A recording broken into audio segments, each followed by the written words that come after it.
Good morning.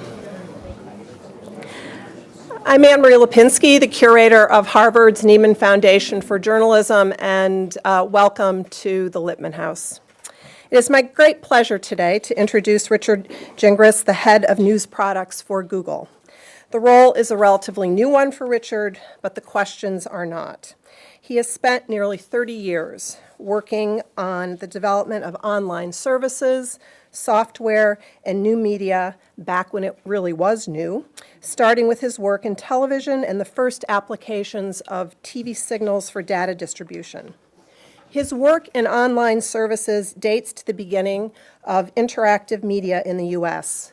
In 1979, he created the first interactive online news magazine done in partnership with CBS, NBC, and PBS, and delivered to test households using interactive set-top box technology known as broadcast teletext.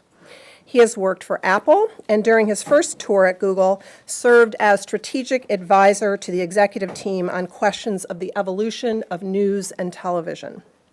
His work has included the development of a variety of new products, from online certified email services to custom book publishing. My personal favorite is the creation of the Total Information Awareness gift shop, a satirical response to government efforts to secretly mine data from corporate and government databases. Proceeds of the TIA gift shop currently go to the ACLU. But the current preoccupation of Richard's work, and the reason he is here today, is tucked quietly into his bio in what journalists might call burying the lead. Namely, he is focusing his attention on the transformation of the news business. Those efforts are not entirely new to his Google role, which he assumed last summer, but date in earnest to his previous role as CEO of the Salon Media Group, which included the news site Salon.com, the blogging community OpenSalon.com, and the pioneering virtual community The Well. Richard's work with Salon began when he assembled the initial seed funding in 1995. Both the promise and growing pains of web-only news coverage are familiar to him, from the exciting and frothy early days of a launch to the difficult challenges of audience growth, revenue growth, and eventually significant cost cutting. Sound familiar to anyone in this room? As the first web-only magazine, Salon ambitiously set out to reimagine the literary salon as it might appear in cyberspace. It was watched carefully by many in the news industry as early experiments in free and subscription models played out, and fundamental questions, some of which now seem quaint, but others of which remain unresolved, were debated. What is a magazine? Are news values online distinct from their print predecessors? Are editors still ordering hierarchy? What is a journalist? Who decides? At the recent Tech Ranking Conference, sponsored by Google and the Center for Investigative Reporting, Richard opened the sessions with a list of 8 themes to guide the discussions. They range from questions about the trusted crowd to better leveraging of search and social to drive audience engagement. You can find the list online at the Nieman Journalism Lab. But for me, the most vital was the last. The pace of technological change will not abate, he said. To think of this as a period of transition from one state to another is unwise. His general tone that day at the Googleplex in Mountain View was optimistic, perhaps more so than it often seems to those of you who work in newsrooms. These are exciting times, he said. There has been tremendous disruption, but let's consider the huge positives that underlie that disruption. There are no longer the same barriers to publishing. Everyone has a printing press, and there are no gatekeepers. There are new ways for people to both consume and to share news. There are powerful new technologies that can change what journalists do and how they do it. In my view, the future of journalism, he said, can and will be better than its past. We'll talk about that today, but first, one quick word about format. Richard will speak, and then I will join him in a conversation and ask for questions from you all. We have until noon. Ladies and gentlemen, please join me in welcoming Richard.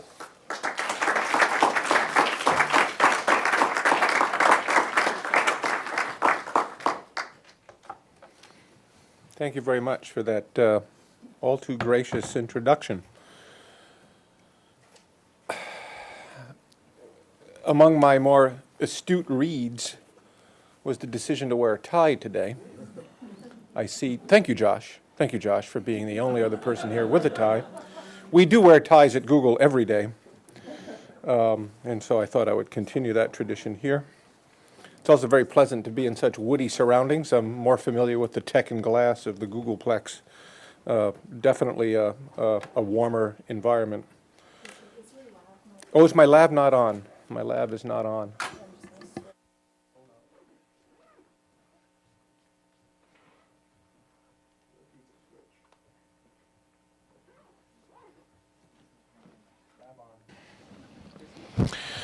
So, thank you very much. It's really a tremendous pleasure to be here, particularly with the folks gathered in this room, and love the opportunity to share some of my thoughts and observations, and frankly, to kind of go deeper into some of the themes that I surfaced at TechRaking a month or so ago.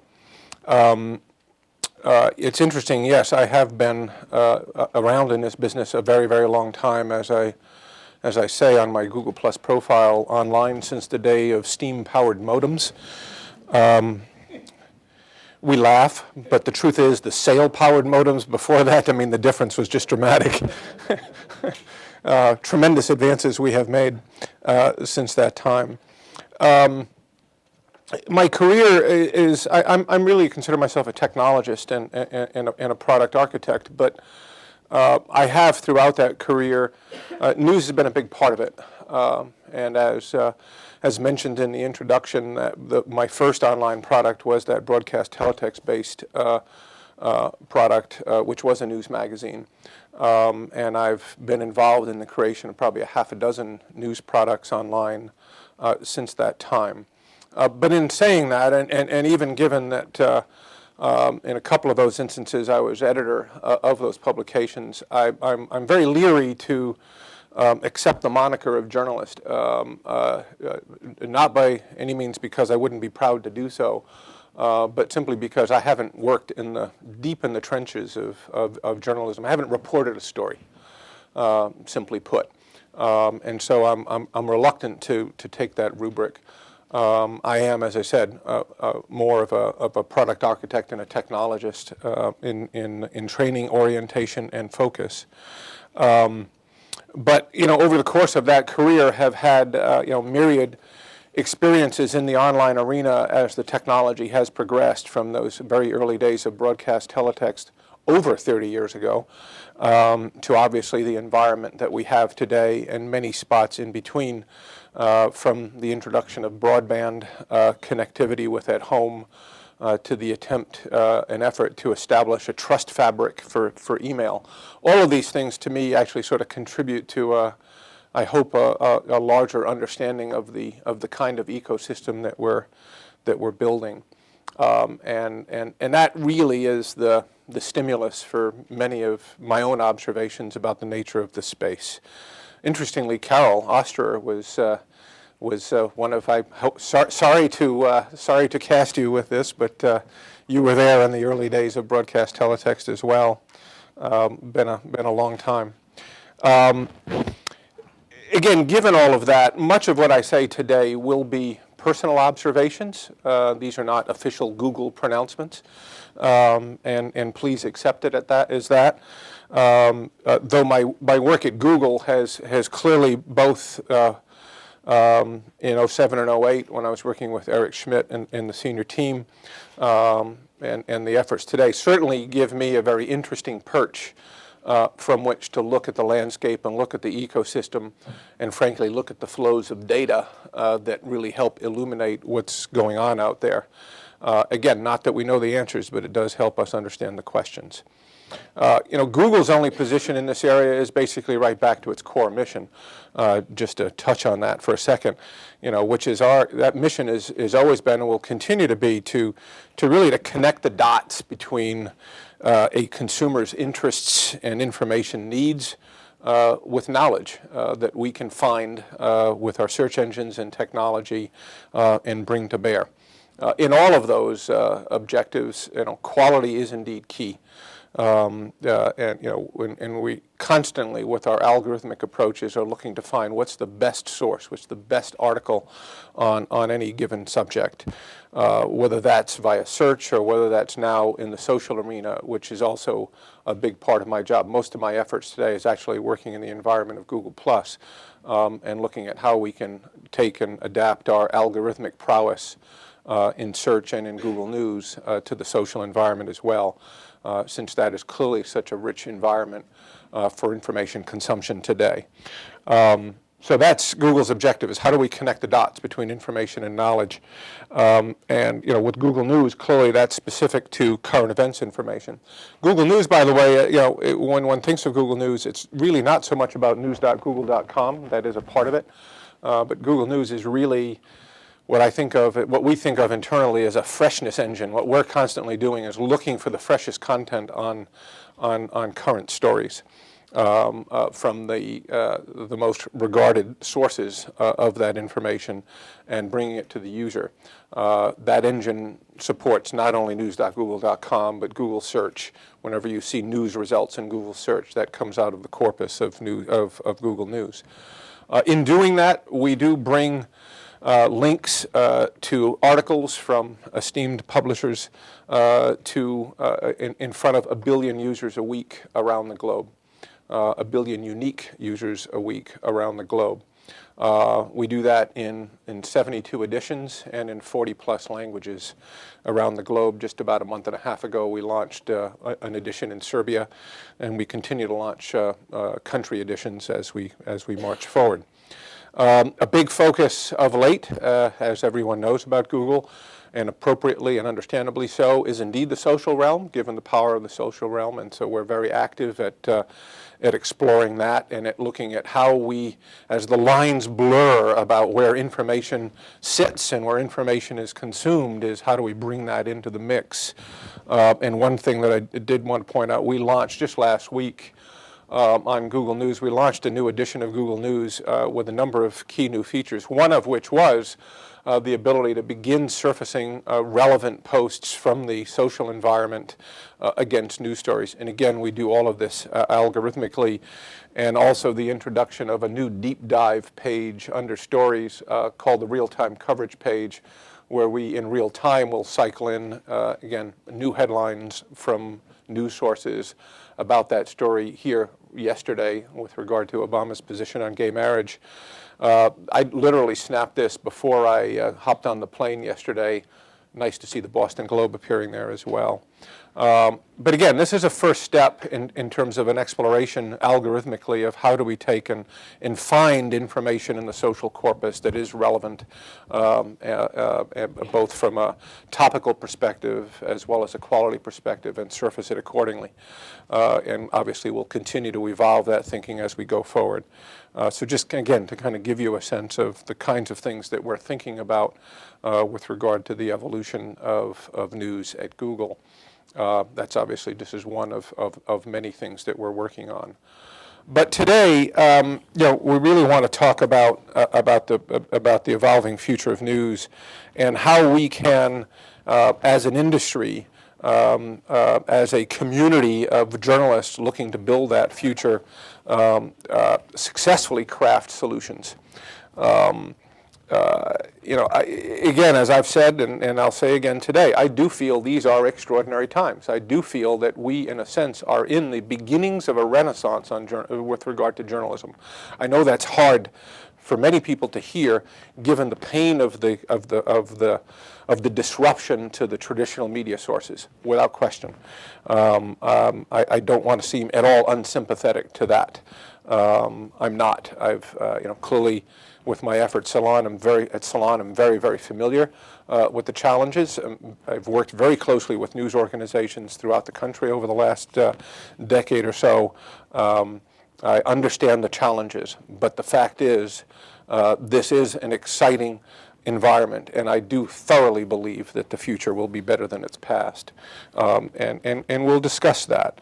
And I hope that the folks involved in this as we move forward are as excited as I am. And I certainly, particularly as I go to journalism schools and so on, I do see that excitement, and I do see a generation of folks coming along who who are all are becoming well equipped, I think, to really push the envelope forward and rethinking what the journalist ecosystem is as it evolves. Why should we be excited? I mean, again, that first thing that cited in the introduction, that there are no longer, in a sense, any barriers to publishing in terms of being able to make your content available. One thing we always say is like, having the right to publish doesn't mean that everyone has the responsibility to listen to you, but you can make the information available, and that is obviously a tremendous change from where we were 15, 20, 30 years ago.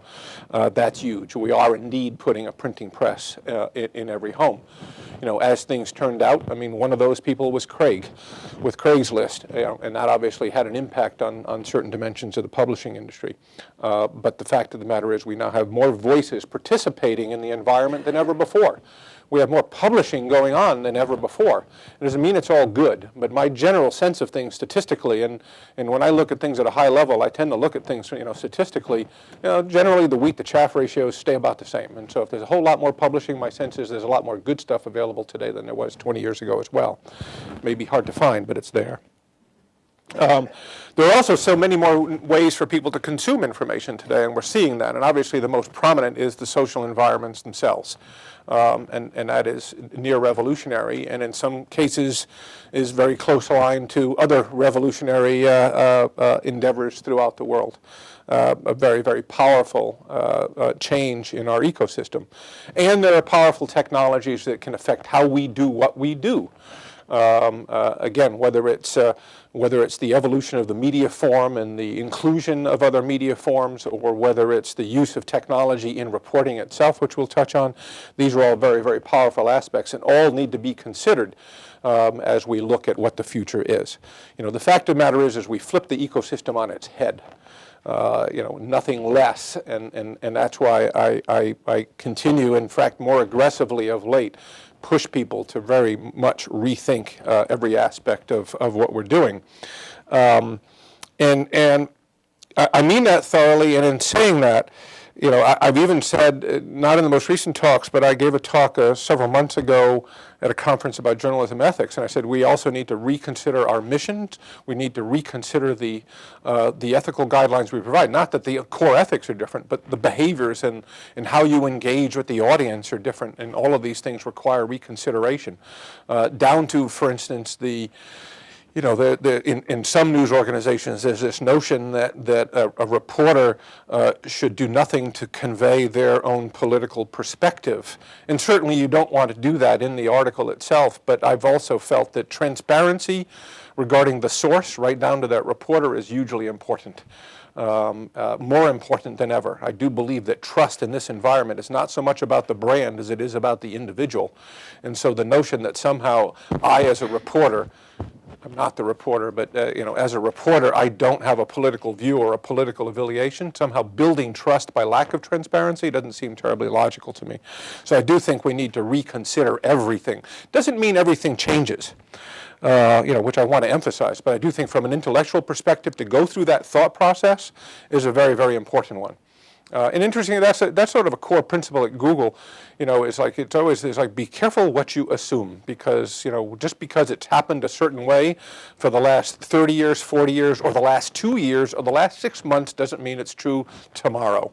So always reconsider your core assumptions, and I think that's very, very important here. I saw a comment when I first surfaced this, a set of questions, and it is just a sample. There are dozens, there are hundreds of questions that one could pose. Someone said, well, this is, a few of these are kind of old, and it's true. I have, and I'll point this out in here. There are a few slides in this deck that I've been using for like 6 years now. They're yellow with age. But the unfortunate truth is that we're not seeing the progress, at least particularly not seeing the progress in traditional media organizations that I think is truly necessary given the shifts in the ecosystem that we're seeing. And so I think it's important to kind of revisit those and pound on those hard. So again, I'm not suggesting that everything must change, but that we owe it to ourselves and to the objectives of what we want to do in journalism to reconsider everything as we go forward. Again, I don't know the answers. When I was introduced a few years ago, and someone went through this, it's like my career, and they ended by saying, "Well, glad to have you here, Richard. You must know all the answers." And God knows I do not. And as I like to point out, if there's a difference between me and most folks, it's as much as anything about the length of the career and the kinds of things that I've focused on. But the bottom line is, I've made more mistakes than anyone else. And if you're an entrepreneur, particularly, and we all frankly need to be entrepreneurs in this space going forward, then there has to be a tremendous openness on your part to taking risks and making mistakes. You will make mistakes. And in fact, that's it's not a direct objective, but the truth is, you should be comfortable with that. Obviously, what you ideally want to do is understand when you've made a mistake as quickly as possible and change the approach and learn from it. But this is about exploration, this is about experimentation, this is about taking risks. So yes, I've made more mistakes than anyone else, and if anything, on a wise day, when I'm clear-headed, when I haven't had 3 hours sleep from flying from California yesterday, it's my best hope that I'll have a better sense of the questions that we can ask going forward. So what I'd like to do is spend the rest of the time going through some thought processes around this, and hopefully we can have a vibrant discussion after as well. So, obviously this is, at core of this, we're talking about disruption. And what whereas I think it's extremely important that we focus on the future, not on the past. All right, we can't reverse time. As you might have heard when the iPad came out, I came out and said that I thought it was a fatal distraction for media companies, and I still think that's true. And I think that has largely been borne out. And my point was simply this, that too many publishers were looking at it, were looking at that tablet and saying, this is how I can get my magazine format back. This is how I can get back my glistening full-page ads that we force people to click through. This is how I can get back that subscription model. The very nature of the change of a singular device does not change the ecosystem under it. And so we need to be very careful about that. And my feeling was, and I think it's proven to be the case in at least some instances, is it takes the eye off the ball of where the ecosystem really is. Because these siloed content properties on this kind of an environment, to me, aren't purely indicative of where the future will be. And the truth is we have not seen significant success stories in terms of folks having, generating a lot of subscriptions off of content apps on tablets as yet. Maybe we'll be wrong. I'm by no means against folks looking for paywall models. We'll talk about that in here. So anyways, I want to talk a little bit about disruption in media. It's about the only part here where I want to go back into history a bit. But I think it's informative because I think there are a couple of elements here that I'm not sure folks who should recognize this have. First of all, whoops, I just did something terrible. I'm not going to use this. I'm afraid of it.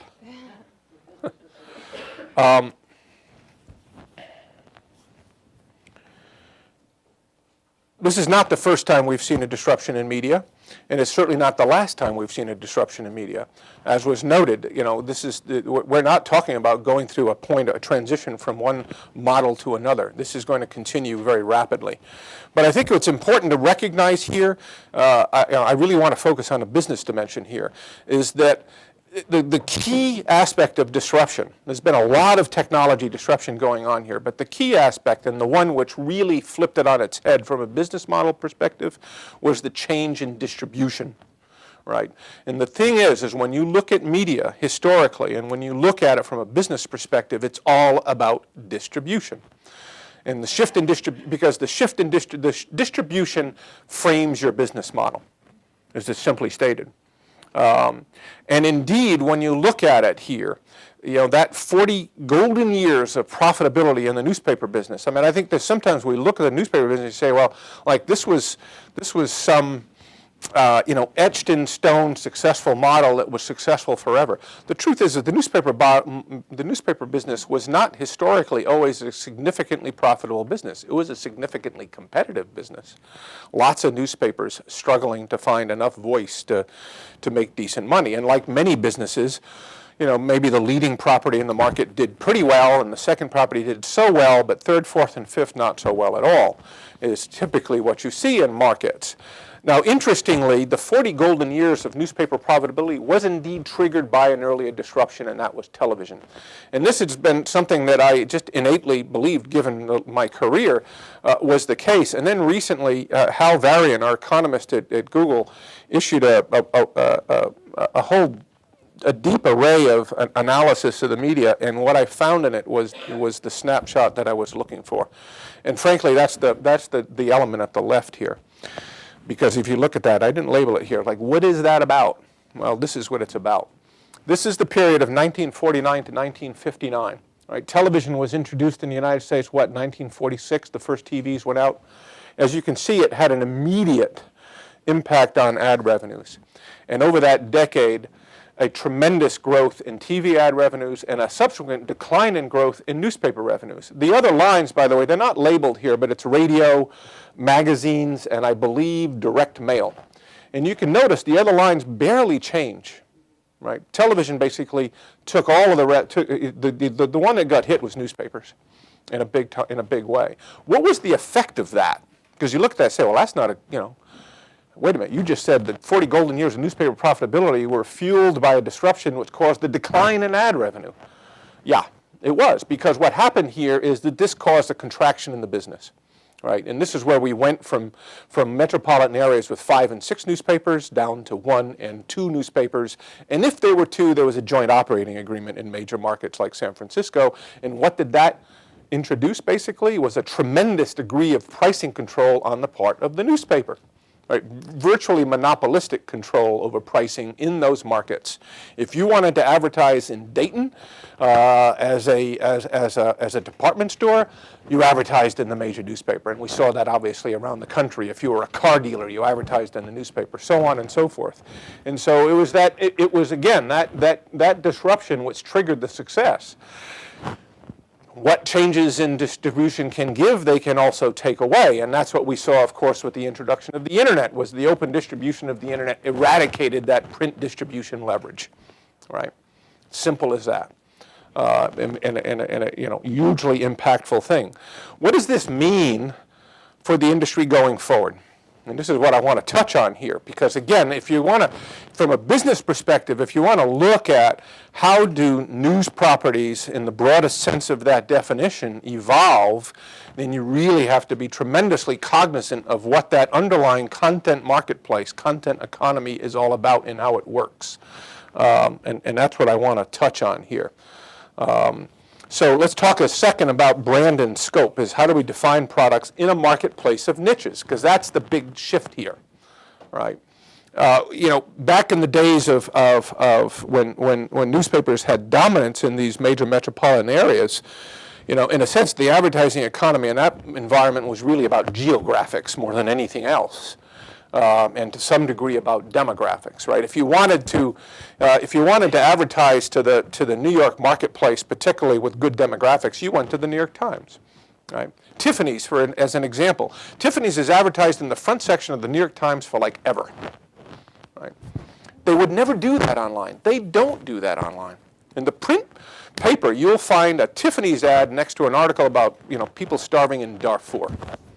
You don't see that online. And you don't see that online because of the obvious reason that you don't have to look at it that way as a marketer. Right? What you're looking for is context and relevance. Right? And so you're not going to advertise next to a hard news story. This obviously makes things harder for news publishers today. But it is about context and relevance. And so what we're seeing there, of course, is a disaggregation of the audience flows, a disaggregation of the ad economy in a significant way, which has both pulled down pricing and allowed advertisers to find their niches where they want to find them, context, relevance, demographics. And so what we've seen is an evolution of niche players.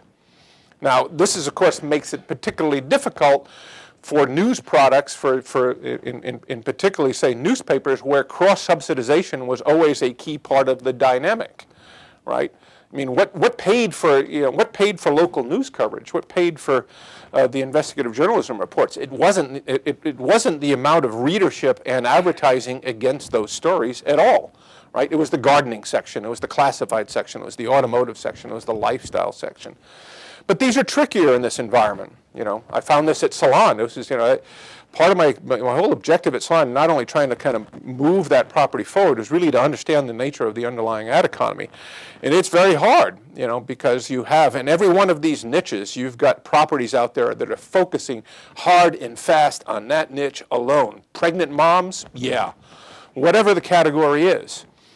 Without necessarily any, and often with a much keener sense on commercialization, good, bad, or indifferent. And so that's the environment we see today, is an environment of a content economy where niches can be satisfied by focused publications, and that's where the ad dollars are going. So what does that say about a media company? What does that say about a newspaper company? To me, it says a couple of things. First of all, it says that you very much have to consider the cost-revenue economics, of course, but do so at the segment level. And this is something that I carefully analyzed at Salon. And I think that's very much what has to happen here.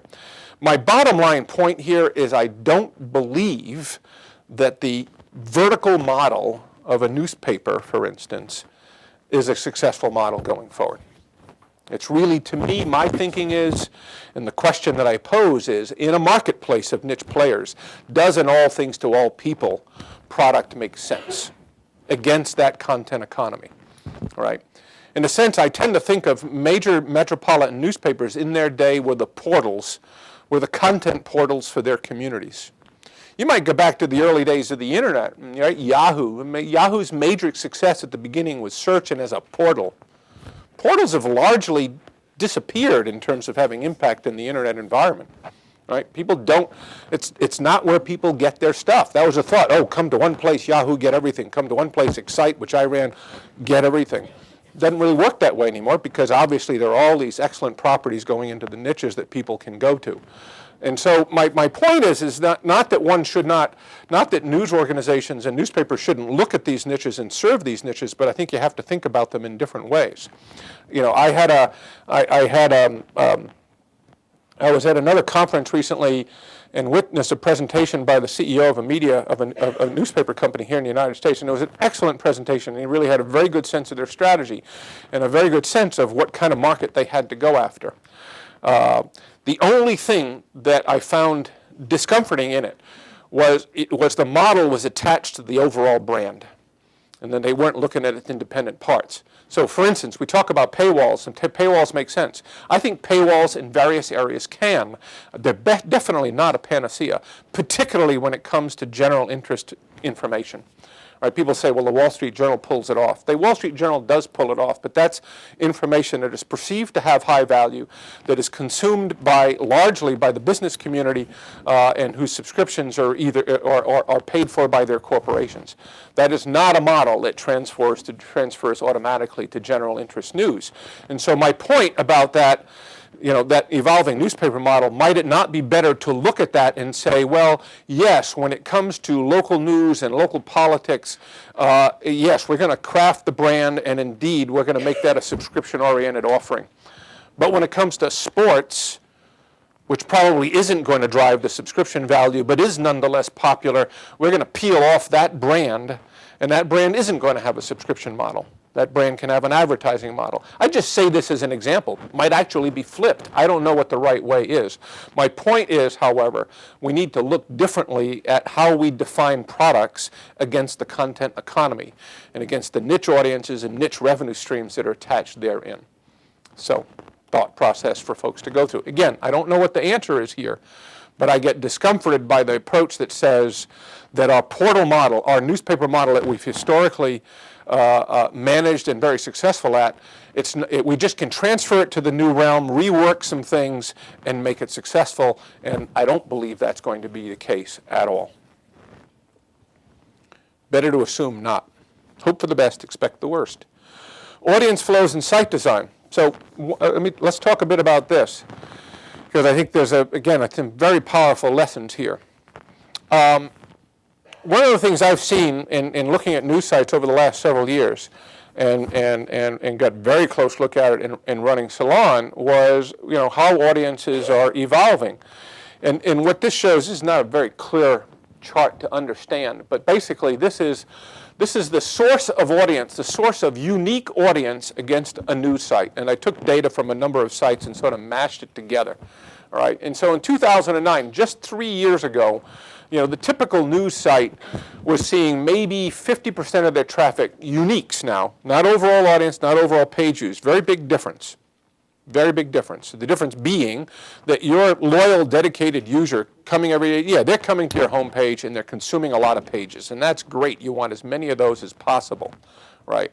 So from a raw volume perspective, you want as many people coming to your homepage as possible, because typically that means, again, they're a loyal user. But from a source of uniques perspective, from a share of uniques perspective, you actually want to drive that number down. Right, because the source of those is basically your source of your new prospects. So what we saw, for instance, 3 years ago was 45 to 50% of the traffic was coming to the home page. 25% was coming from search. 30 or so % was coming from referrals from other sites. And the one in the back corner was social, which was almost nothing 3 years ago. Right, now look what's happened since then. So here, 2011, and it's more so today, but I think the numbers are roughly the same, is on average you're seeing an organization that's actually doing this aggressively to build social traffic and build search traffic, which we also did at Salon. We made huge advances in both, is we're now seeing that the home page is down in terms of share of incoming uniques to 25% of the inbound traffic. Search is 25 to 30%, depending on the site. Referrals might stay about the same, 25 to 30%. Social, hugely growing, right? We're now seeing sites, in fact, I think The Atlantic said sometime in the last few days that they're seeing 30, 35%, if not more, of their traffic coming from social environments. What does that say? I mean, so basically, another way to look at this, as I say here up top, is 25% are coming to the homepage. Where are the rest going? The rest are going to the story pages, right? And what does that say about site design? Because the truth is, and I think many of us probably in this room have probably been there, if you redesign the news site, what happens? You hire a design firm if you don't have interior designers, and they come and you spend all the time talking about the home page, right? Because that's like your masthead. That's how you proudly present yourself to the world, you think, right? All the focus goes there, and then you kind of work back deep from there. We actually should reverse the thinking, is my point here, right? If the audience flow, if your uniques are coming to the story page, then shouldn't your design focus be more on the story page than on the home page itself? I'd suggest yes, because of course that's where you're getting these new users. That's where you want to lure them in and convince them of the value of your brand and the opportunity your brand presents to them, such that you can convert them into a new user. So I think these very changes in audience flows trigger not only a rethinking about site design, but frankly a rethinking about what the definition of a website is in the first place. And I suspect that will continue to evolve over the coming years. So again, my question to folks is consider your audience flows and consider that impact on how you design your sites going forward. The story page is key. And so let's talk about that from a content architecture perspective. The other thing that's important is as we look at the internet versus traditional media, a number of other key differences, right? One is that, and a key one is, of course, is that the capacity is theoretically unlimited, right? In traditional media, of course, you couldn't. You only had that news hole. That's how much you could provide in a day. Online is completely different. You can go very, very deep. But that's not necessarily taken full advantage of today. Other things stay the same. Creating content has always been expensive. It's going to continue to be expensive. Here, my point is, if you're capitalizing content, then you very well want to extract every bit of value out of that you can. You want to use it all, and there's lots of reasons to use it all, and we'll go into that. So let's talk for a couple of minutes about content story architecture. I mean, some of these things are fairly obvious, and this is one of those old slides. This is a 5 or 6 year old slide. This was done when I was back at Google the first time around, and we evolved the whole notion. We started to push the whole notion of the living story page, because our conclusion in looking at the data was recognizing that the atomic unit of content in the information sphere, like what happened in the music sphere, is no longer the brand or the site, but is the story itself. And if that's the atomic unit of content, then you want to structure your thinking around that in a different way. So clearly the environment, when we look at that, it's no longer about editions, right? The news publishers think about editions anymore? You don't. If you get a fast-breaking story, you're going to go with it right away. It's not about ephemeral streams of articles. And here, what I want to point out at the bottom, which was, to me, a particularly interesting example. This was about the 2001 anthrax attacks, and I simply did an analysis of it. The Washington Post probably did more coverage on that story than anyone. But if you looked at search results, what came up first in a Google search on the anthrax attacks? Wikipedia, right? Not the Washington Post. The Washington Post wasn't even on the first page of the search results. And why is that? Because the Washington Post, for all the great reporting they were doing, it was an ephemeral stream of articles, each with their own URL, each which after a day or two got dropped into the archive, or what we used to call the morgue, which is where content goes to die. We don't want to do that. We don't want to do that. Whereas, what does Wikipedia do? It is a living article, right? Excellent on the anthrax attacks. It's 6,000 words or something of coverage. Very good. Constantly changing as the story changed. Probably still being updated today, for all I know. Could very well be against a persistent URL. And if there's one thing that we know about the link economy, it's that a persistent URL builds value over time and an ephemeral URL does not. So that's one very specific aspect of why one needs to look at content architectures in a different way. So can we also, in that regard, look at that article page, that story page, as the best and deepest representation of what that news organization can express about that subject, what that reporter can express about that subject. It was interesting, about this time when I was at Google 4 years ago, one of the things Eric had me do was work with a number of news organizations to the extent they reached out in terms of their thinking about the space. And one major news organization, who I won't name, reached out and said, one thing that we wish you could help us on is that our topic pages are constantly getting beaten search results by Wikipedia. And in truth, the between the lines question there was, can you put your thumb on the scale? Can you kind of help us out here? Which, of course, we don't do that at Google at all. I said, well, the truth is the reason why your topic pages aren't surfacing as well as Wikipedia is they're not as good, right? Your topic pages are off to the side. They're not surfaced in the flow of the reader engagement. They're not even updated in real time. You've got a topic page about the economic crisis, and it doesn't contain any of the articles that you produced in the last week. So why aren't, we should rethink that. And so they said, okay, those are good observations, let's do that. And we actually went and we just provided some guidance, but they recrafted a couple of dozen of their topic pages. They treated them in real time as a test. And sure enough, after about 4 months, the rankings changed dramatically. And if they weren't beating Wikipedia, they were in the top 3. But here's the interesting lesson out of that. So they came in and they said, this is great, appreciate the help. I even got a note from the chairman. This is really, very, very helpful. Now we have to figure out how we do that across the board. The answer they came back with when I met with them a few months later was, well, we're going to have to hire batches more rewrite people, and it's going to cost us X million dollars a year. And I went, batches more rewrite people? Yeah, so that they can keep these pages up to date. And that hit to me as like, well, wait a second. We're not thinking about, I'm not sure you're thinking about the nature of your organization in the correct fashion. Because the truth is you've got at least one reporter and at least one editor who own every beat, every story. And why don't they own that page? Why would you have a rewrite person do that when frankly, this should be the best real-time expression of the expertise of that reporter and the expertise of that editor? And if anything, it's that page that should spawn whatever articles appear in your print edition, not the other way around, right? So these aren't just changes in content architecture, they're changes in workflow, they're changes in roles that one has to consider. So again, just a few examples, and I'll hit on this later, because among the reasons I think this is valuable and important is how do we build trust? And one reason I think we rebuild trust is how do we get more transparent about all the content that we have that is appropriate to publish? How do we provide the background to get people comfortable separating fact from fiction? But I don't want to get too diverted there now. But the fact of the matter is the story page is the most valuable piece of real estate on a site, and we really need to reorient our thinking in terms of how we address that page and how we address the repertorial efforts in driving the results that appear on that page. So, obvious question here. Should we not explore approaches that present, that full expression of the reporter's efforts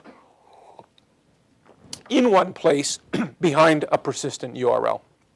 And again, if you go back to the audience flow slide, where the content is coming, both whether it's social or search, great reason to do so.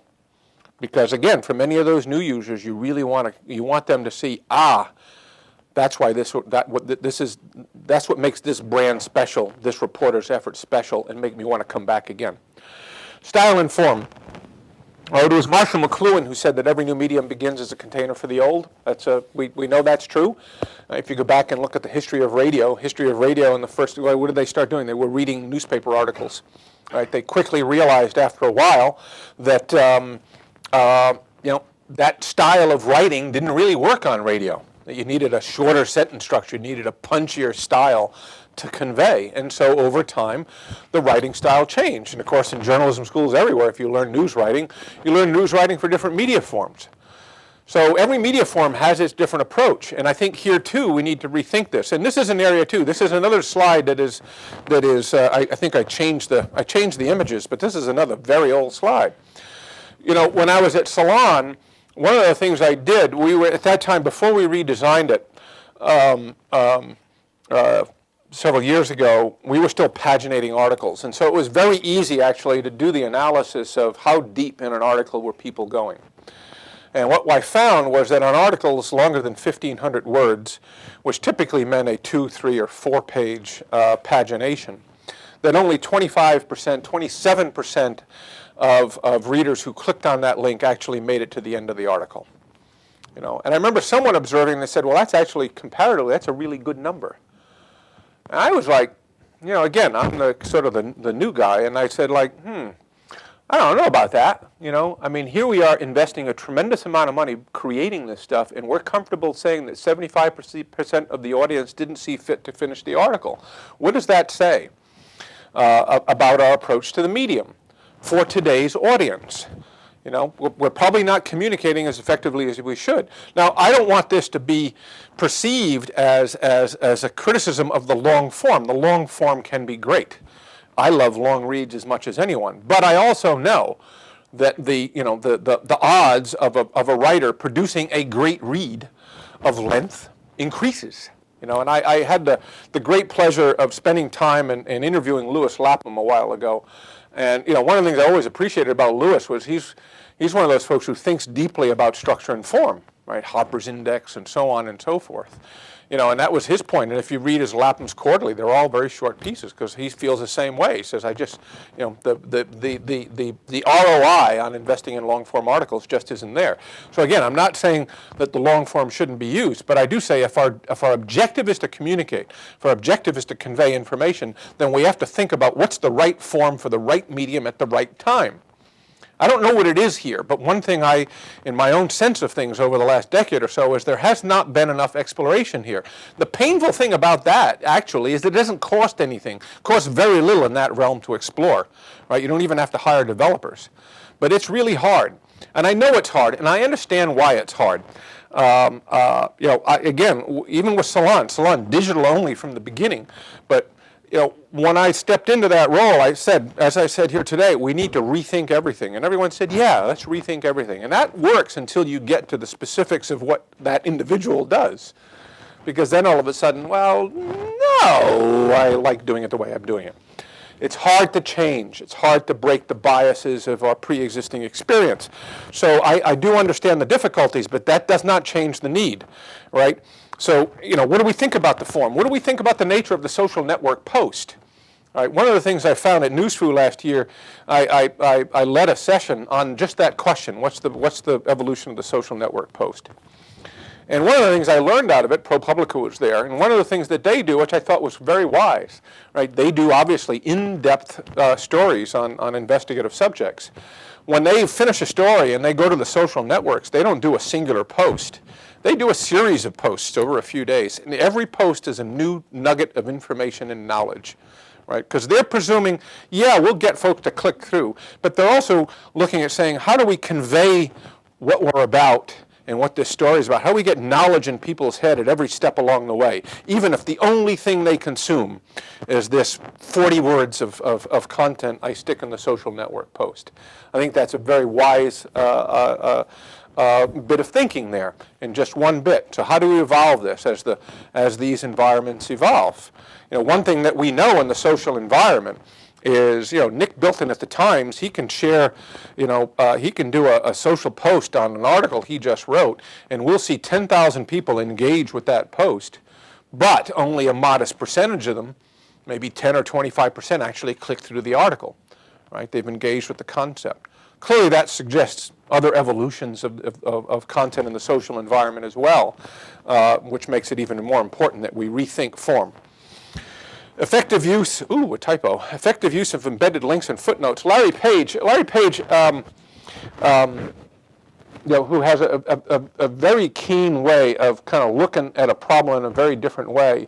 And there are a couple of things, I had a long conversation with him a while back, and there were a couple of things he surfaced which you know, I thought were quite interesting. One, back to the story page, was he said, why don't we do a better job, we meant the industry, of recognizing read state? And what he meant was, back to that story page, right, you understand what the user has done on your site, right? And so if they've already read this article or this portion of the story, then might you not refactor that page and present it in a way that's actually tuned for the state of consumption of that individual user? That's actually a very smart observation, and something that I do think we'll see evolve. The other thing he said was, why don't reporters do more footnoting? Right? He comes from a more academic setting. And fair point. And obviously we do a lot of embedded linking, but I'm not sure if we necessarily do it with the eye towards footnoting. And this too gets back to that notion of how do we rebuild trust? Because as I say elsewhere in here, you know, the whole notion of trust us because we're us doesn't work. It hasn't worked, right? Look at the consumer surveys on trust in media. Clearly, we're not winning that game. So we have to figure out, how do we re-imbue a sense of trust? And one way to re-imbue a sense of trust is to, you know, how do we kind of give people a greater sense of why we're making the conclusions we're making? Why is this a fact and that not? And then the obvious things: how do we properly tune for search? How do we leverage media when it makes sense? And here too, I think too often, as I found also at Salon, people hear about $50 CPMs for video, and they say we got to produce video. But what gets easily forgotten is, fine, it's cost me $500 a minute or $200 a minute to produce that video. I damn well better get 100,000 viewers over. I'm not going to make much money, even if it is a $50 CPM. So again, analyzing unit economics is extremely important. And that's one of the things I did at Salon, by the way, was we did a constant evaluation of revenue per thousand page views versus cost per thousand page views. Basic business analysis of cost of goods, basically. And we did it unit by unit, story by story, author by author, section by section. Not that we were using that to make editorial decisions, but it did inform us. We knew right well that a Mark Benjamin investigative piece was not going to pay for itself. That's fine, right? And people said, oh, I'm afraid about this data. We're going to use it to make decisions. Say, like, you know, don't dismiss data out of the fear that we're not going to be wise in how we make decisions. If we're unwise in making decisions, then criticize us then, but don't use that fear as a reason not to look at the data, which opens up the whole other point to me, of the need for the journalistic establishment, for reporters to understand the business side. This notion of saying, I shouldn't be thinking about the business side, that's not my, I should be immune to that, doesn't work. We need to be thinking about that, because I think we all need to be involved in how we think and evolve the underlying medium. Important to do so. So again, style and form. In a culture of bullet points and updates and post, Are there better forms? Are there new forms that can convey in-depth journalism, or non-in-depth journalism for that matter, that move beyond the current templates and approaches? My sense is absolutely. There have to be. There will be. It will happen. You know, I noticed in the Nieman site that you quoted Ben Ha. I love Ben Ha. He's a very interesting guy and a very interesting thinker. You know, that says you need to think about like teenagers, and I think he's absolutely right.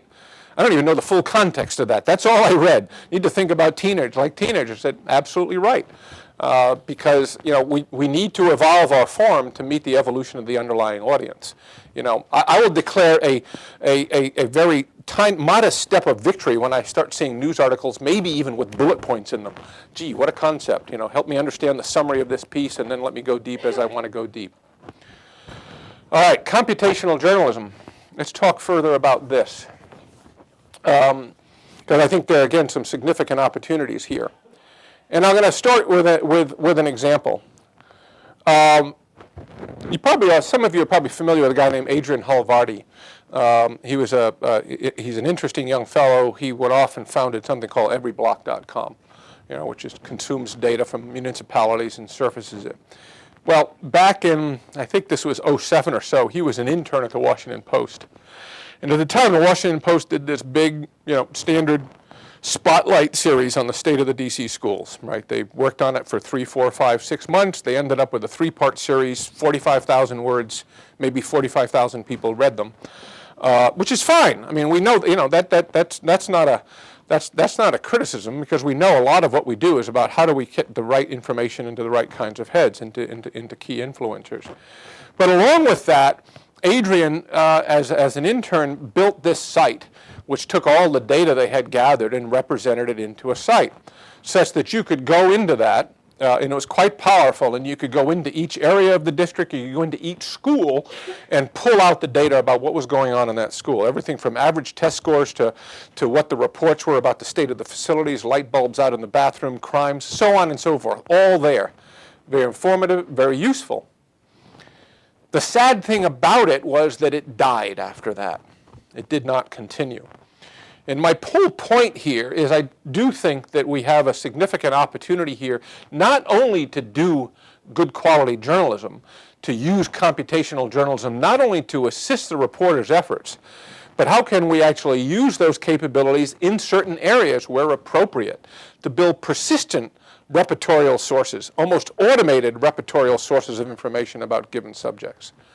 I think there's tremendous power in that as we begin to bring computer science into the journalistic skill set. You know, where we see investigative reports that aren't written in narrative, but are written in fusion tables and query strings.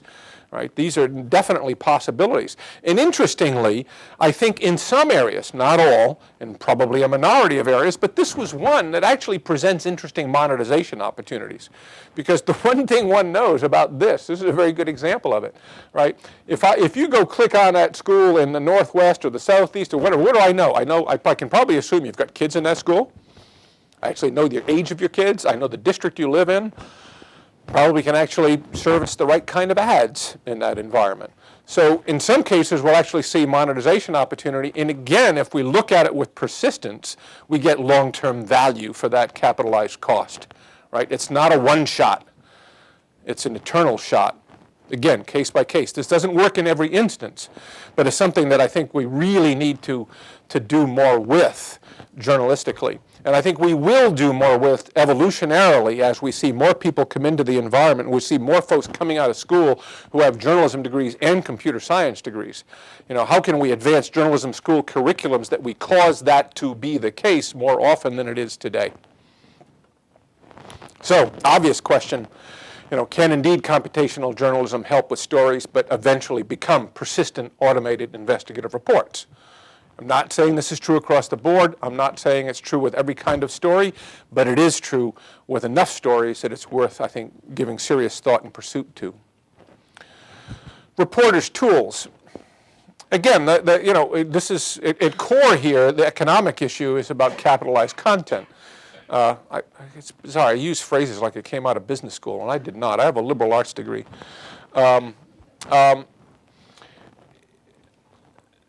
they're the biggest expense in a news organization. And so clearly what we want to do is get every bit of value out of every bit of effort of their work.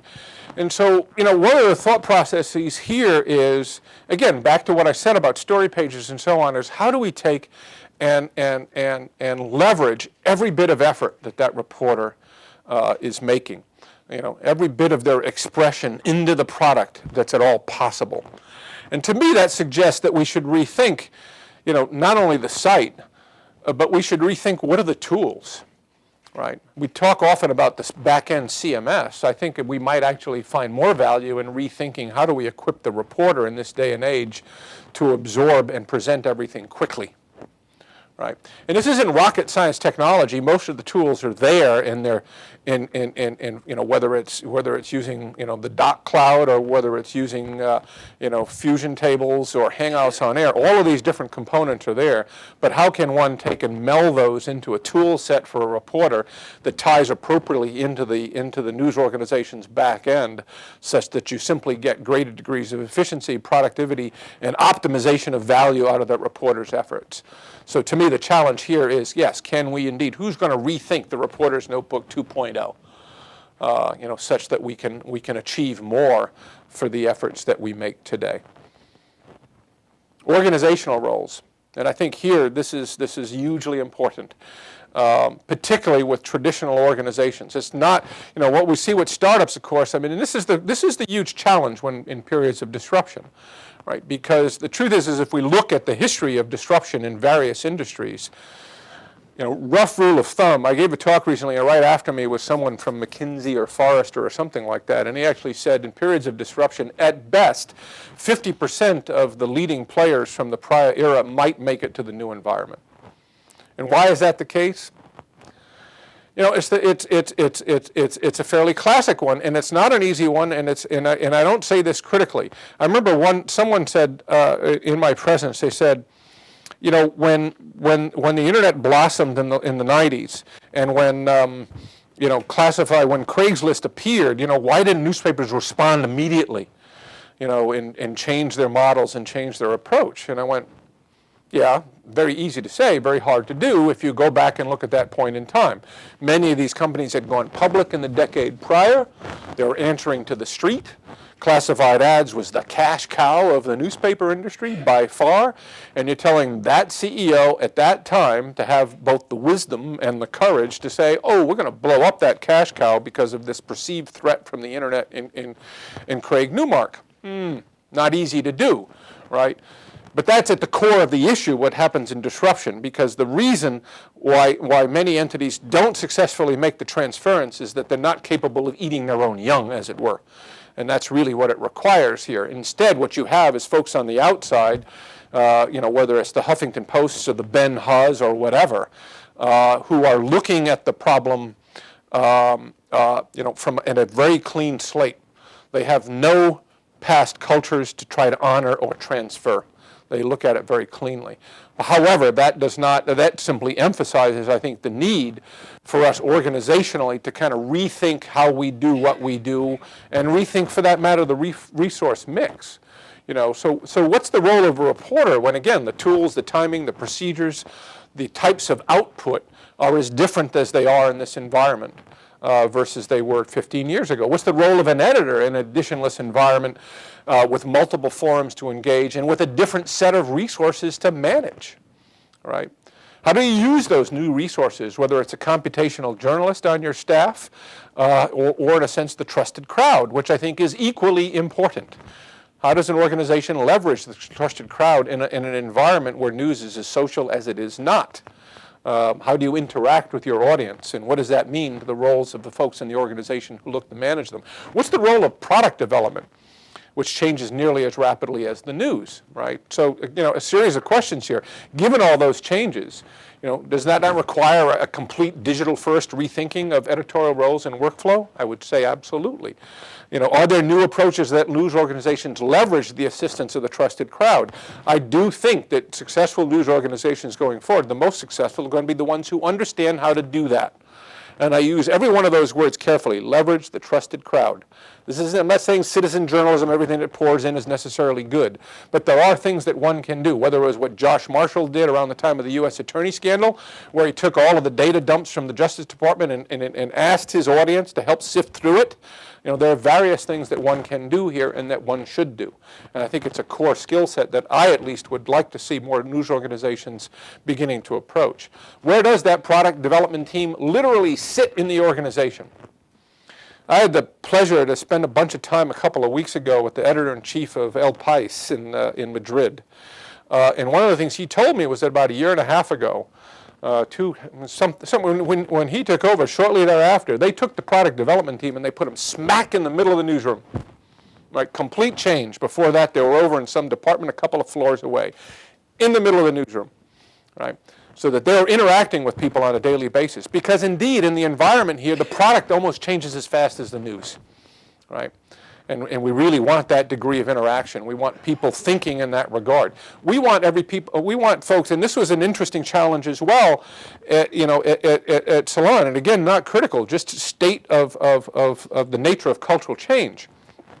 One of the things I said was I want the editorial group to be involved in the evolution of the product. That I will consider our cultural change a success the day that I find an editor or a writer coming to me and saying, we should really think about the story page this way, or I would like to add this feature over here. Didn't much happen. It was a disappointment to me, and I don't mean this in a critical way because I also understood why, and it really gets to this. When you think of it. And this is, I think, particularly the challenge in traditional organizations, in news organizations, and where they are in this transformation. When you think of the old media form, and this again gets to rapid cycles of change, the newspaper, the magazine, these models barely changed in 100 years. Right? You added color. But the very nature of it, the structure of it, articles, indexes, and so on, was the same. So folks didn't have any reason really to think about how do you evolve, quotes, the product, which is a term that most people don't even use today in these environments. Maybe that's fine. I don't care what term they use. But they didn't have any reason to think about the evolution of the product. They had any reason to think out of the box, as it were, about the product. So, they just, their heads weren't in that place. We may see this generationally, but clearly this is what you ideally would like to see, is the folks who are actually doing the work, doing the reporting, doing the editing, who are also thinking about the nature of the product as it evolves, as best as possible. Again, we want the best thinking from every part of the organization, and we'll talk about that a bit further as well. Might we benefit from systems that allow small news organizations to collaborate more effectively and work together more effectively, all in the interest of moving the larger ball forward? And this gets to that last point of the culture of innovation, right? Because again, the cycle of change is simply too rapid. So, innovation is not a luxury. It can't be intermittent. That point was I was at a lunch and I was sitting next to the assistant dean of a journalism school, and I said, I fear that many people think that we're in this transition period from a point of stasis to a point of stasis, and it's just not going to be the case. And this, just look at the last 10 years, right? 10 years ago it was about search. A few years later it was about the evolution of the blogosphere that just could have exploded in front of everyone's eyes. Then 3 years ago it was about social. What's it going to be 3 years from now? We know it's going to be something different, right? Because the pace of change just continues, whether it's about devices or underlying technology or new forms that people create that drive audiences, it's going to continue to change. And so our view of innovation has to be constant. It has to be part of the organization's DNA. And in this regard, one of the things I point out is I deride the notion of chief innovation officers. To me, the chief innovation officer is the CEO. Right? And if there is a chief innovation officer, fine, but they better be focused on process, not on innovation. Meaning, how do they get the organization to innovate, not how do they become the source of innovation. Because the truth is we need everybody thinking about it. And if you look at obviously in the Valley, that's the nature of how we think and operate. It's just the nature of how we came about. But if you look at a company like Apple as an example, or a company like Google, we tend to think of Apple and Google as innovative companies, but sometimes we forget just to what degree they are innovative. Apple's innovation does not start and end with Jonathan Ive and Steve Jobs. It's not about product design. It's partly about product design, no question about it.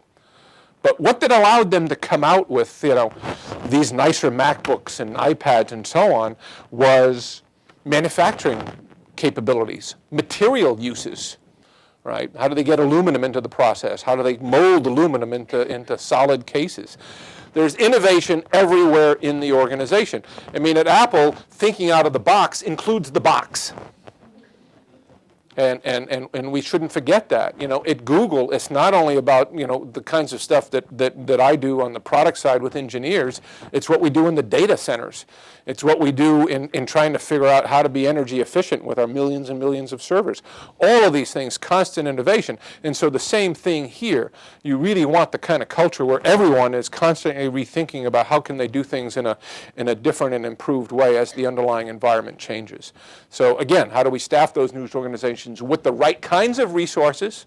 Again, computational journalists, product managers, an important role.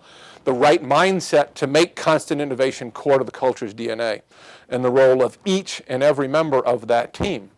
It's a hard thing to achieve, but frankly, if we don't set out to achieve that, I just don't see how organizations can evolve quickly enough to keep up with the pace of change in the underlying ecosystem, particularly when that ecosystem is also peopled by entities which are coming into play with that clean slate, who are simply looking at it from an opportunistic perspective, as they should, and building fresh approaches with people who have nothing holding them back.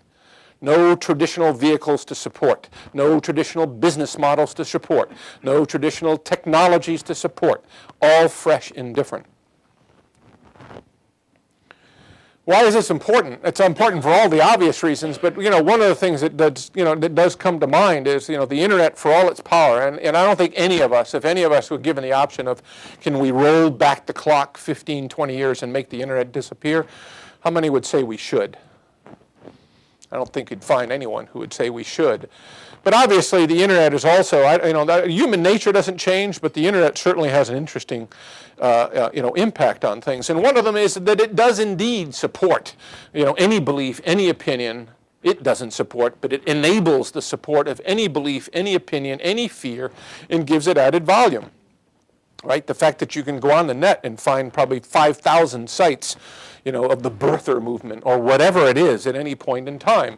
It's there, and that's a significant thing. And what it has also allowed the more cynical among us, whether they be political institutions or interest groups, or for that matter media organizations, is play to that, because one thing that we do know is that affirmation plays better than information, right? Without question. That's what's happened. I think a lot of people, including Ted Turner, had great hopes for the role of television and journalism evolving. And I think what we've seen is just the reverse: is that television has proven to be a quite disappointing medium when it comes to journalism.